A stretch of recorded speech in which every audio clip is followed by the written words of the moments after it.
Coming up on the 7-Minute Sports Daily, we take a quick look at Jerry Jones's ability to use the word grace. I mean, every time he said the word grace, take a shot.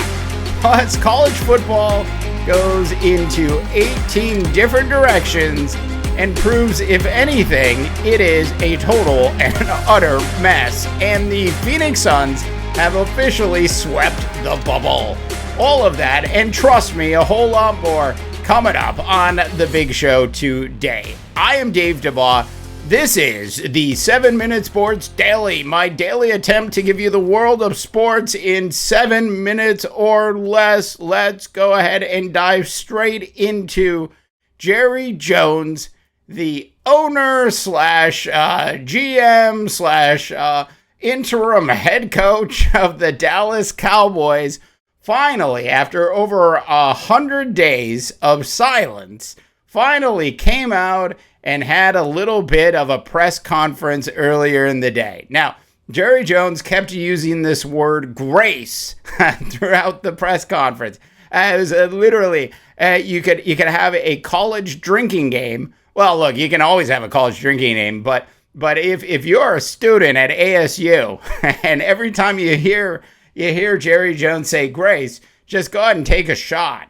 So Jones was waffling on basically the subject of social justice. And it was interesting to watch. Now, one thing about Jerry Jones is he has, I think, really just one primary love in his life. And that is the love of money. So it didn't surprise me that we didn't hear from Jerry Jones at all over the last 100 days. He is simply trying to figure out which way the wind is going to blow tomorrow so that he can make a decision that isn't going to affect his pocketbook any more than COVID-19 has already affected it. So Jerry Jones's primary goal in today's press conference was to come out, not make a statement one way or the other about social justice, simply letting everybody know that he's talked to presidents, former presidents, and a bunch of other people about the topic and will consult with his players at some point in the next couple weeks. Look, this is just all about Jerry Jones trying to figure out how the Cowboys can continue to generate extra dollars. Now, we all know that this is a political issue, even though it shouldn't be a political issue, but it is, and the ramifications of it is sort of directly tied to finances. And as much as I hate to say this, Jerry Jones isn't wrong about that. But what we basically end up with Jerry Jones is an atheist when it comes to social injustice topics. We end up with somebody that is simply sitting in the gray area, simply sitting in the middle of the road, waiting to see what will serve him best. All right, so moving on now to college football, which is just an utter disaster. Really, seriously, how can you have 5 power conferences get together, share the same exact medical information, like they are looking at the same medical reports, and make 2 vastly different decisions? I don't know how that can actually happen. Now, look, I love football as much as the next person. I want to see football.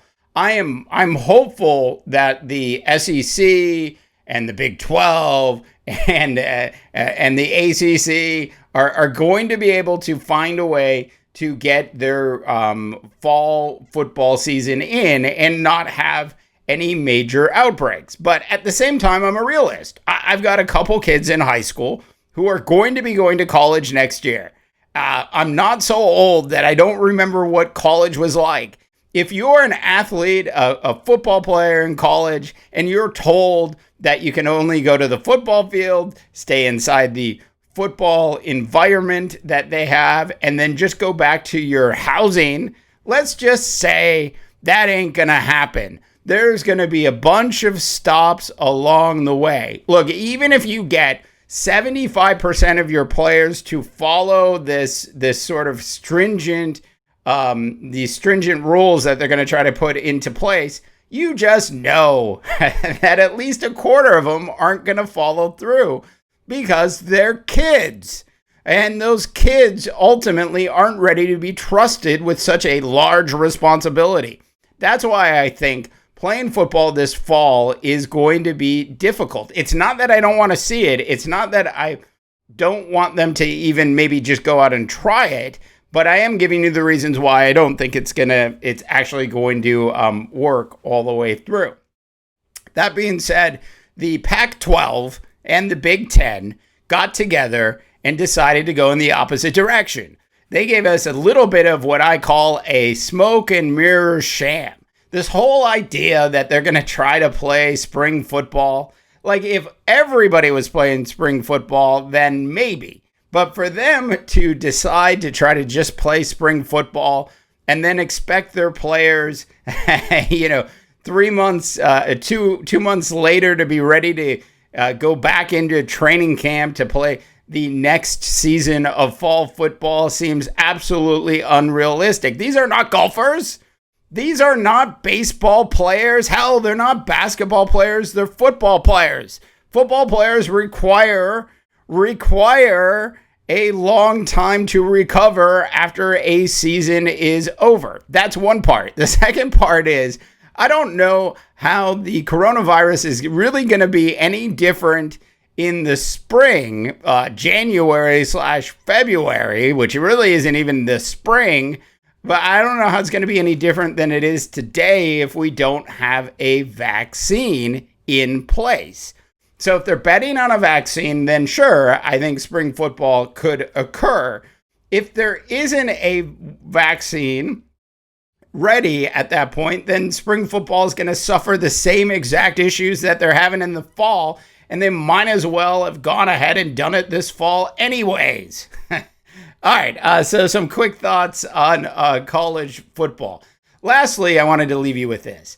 The Phoenix Suns just wrapped up their Bubble National Basketball Association appearance, in which they won 8 games in a row. Now, admittedly, Dallas didn't really give them everything that they have today, but still, they won 8 games. They swept the entire National Basketball Association bubble.